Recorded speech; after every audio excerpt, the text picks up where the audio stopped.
Rajmohan uncle போயா என்ன டைலாக்டா இது எவன் எழுதி கொடுத்தான்னு இப்படி வந்து வாசிச்சு போறானுங்க அவனுங்கெல்லாம். நாங்க என்ன உங்களை மாதிரி சீன் போடுறதுக்காடா அரசியலுக்கு வந்திருக்கோம்? டேய் உனக்கு லாக்அப் டேத்தை பத்தி பேச துப்பு இல்லல்ல, நீ ரிசைன் பண்ணிட்டு கிளம்பு. இங்க ஒருத்தருக்கு பொண்டாட்டி எண்ணிக்கை அதிகரிச்சுட்டே போகுது. ஸ்டாலின்னா மயிர்னா அவரு, விஜய் தான் எனக்கு புரிச்ச மாதிரி நிக்காம ஓடு ஓடுன்னு ஓடினப்பா அழல. உங்களுக்கெல்லாம் அப்ப அழ வராம இப்ப வந்துருச்சு பாடே.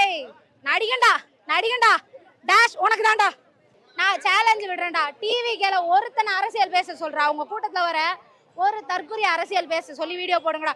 எங்க அண்ணனை எனக்கு ரொம்ப பிடிக்கும், காரு ஸ்லோவா போயிருக்கலாம். இந்த சீமான் வந்து நீட்டு தேர்வை எதிர்த்து பேசும்போது எல்லாம் கலாச்சிங்கல்ல, இப்ப தெரியுதா? டெல்லியில ஒரு பொண்ணு கேக்குது, போலீஸ் ஆகணும்னா எக்ஸாம் இருக்கு, டீச்சர் ஆகணும்னா எக்ஸாம் இருக்கு, என்ன அரசாங்க பதவி வேணாலும் எக்ஸாம் இருக்கு, ஆனா வந்து இந்த பொலிட்டீஷியன்ஸ்க்கு மட்டும் எந்த எக்ஸாமும் இல்லைன்னு ஒரு பொண்ணு அங்க கேக்குது. அந்த வீடியோ வைரல் ஆகுது. சீமான் பேசினப்போ அதை சிரிச்சிங்கல்ல, அதுதான் அந்த டைலாக் தான். சீமான் பெரியப்பா சொல்ற ஒரே டைலாக் தான். போதிக்கும் போது புரியாது, அது உன்னை பாதிக்கும் போது தான் உனக்கு புரியும். அதேதான் அனிதா மரணம் வந்து தங்கச்சி மரணமா இருந்துச்சு. இப்ப அதே நீட்டை எதிர்த்து மாணவர்கள் போராடும் போது அமைச்சருக்கு சாலை வந்து போராடுறதுக்கான இடம் இல்லையா?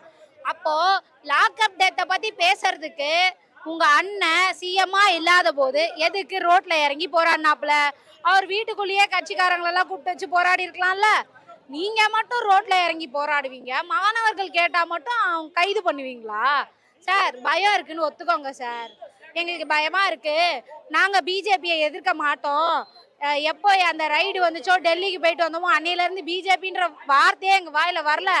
ஆனா எங்க நீங்க எல்லாம் சேர்ந்து கத்தி நாங்க பிஜேபிக்கு எதிரான ஆளுன்ற மாதிரி மாத்தி விட்டுருவீங்களோன்னு பயம்னா ஒத்துக்கோங்க. நீங்க சொல்லுங்க சார், ராஜ்மோகன் அங்கிள், மைக் மோகனா ராஜ்மோகனா, நீங்க உங்க வீடியோல சொல்லியிருந்தீங்க போன வாட்டி, அதாவது திமுக தலைவர் ஆட்சியில இருந்தப்போ லாக்அப் டேத்துக்கு உங்களுக்கு பதில் சொல்ல வக்கீல்ல, அவங்கள வந்து கைது பண்ண வக்கீல்லனா ரிசைன் பண்ணிட்டு போங்க நீங்கல்ல.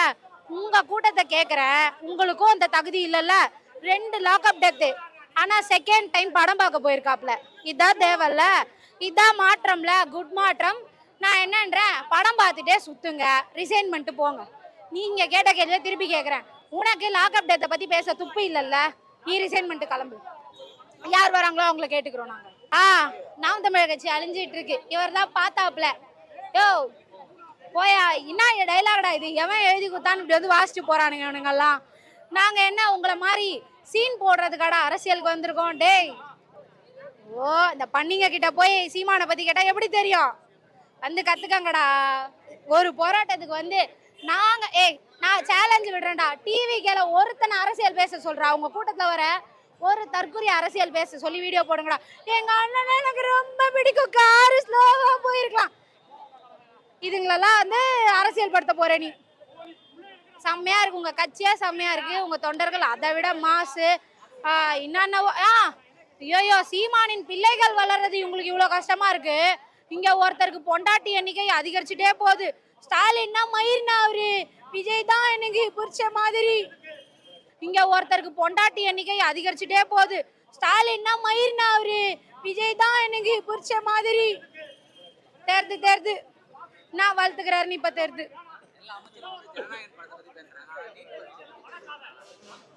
அமைச்சரா இருக்கிறதுக்கு முன்னாடி அனில் குஞ்சா தானே இருந்தாங்க, அப்ப அதான் செய்வாங்க.